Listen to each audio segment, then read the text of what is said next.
Nokia phone আসছে। Nokia ফোনটা আমরা একটু আপনাদের থার্মাল ডিটেকশন ক্যামেরায় দেখা গেল যে এই চার্জিং সেকশনে পুরো শর্ট, তো আমরা বুঝতে পারি না যে চার্জিং সেকশন শর্ট। তো এই আছে আমাদের ভিভাস লাইন, তো পোর্টে তো লাগাই ফেলছি, পোর্টটার এমনি যাতে কানেকশন অনেক প্রবলেম ছিল, মানে কানেকশনের অবস্থা খুবই খারাপ ছিল, এই জন্য পোর্টটা আমরা খুলি নাই। তো কী করছি, এই যে ভিভাস লাইনটা যে গেছে পোর্ট পর্যন্ত, এটা মাঝখানে আমরা কাটে দিছি।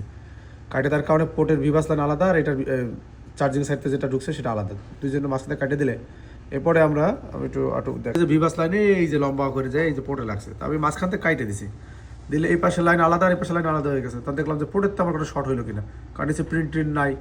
আমি আর জয়েন্ট করছি, পরে দেখলাম যে না, এই পাশে আমাদের কোনো বিপ দিচ্ছে না, বিপ দিচ্ছে এই পাশেই। এর মানে আমাদের চার্জিং সেকশনের এই সাইডই শর্ট, আগে থেকেই শর্ট ছিল, পোর্ট তো চেঞ্জ করা লাগবেই। তো এখন এটা আমরা থার্মালে দিতেছি যে কোন জায়গা থেকে শর্টটা আছে আর কি, শর্টকাট করার জন্য।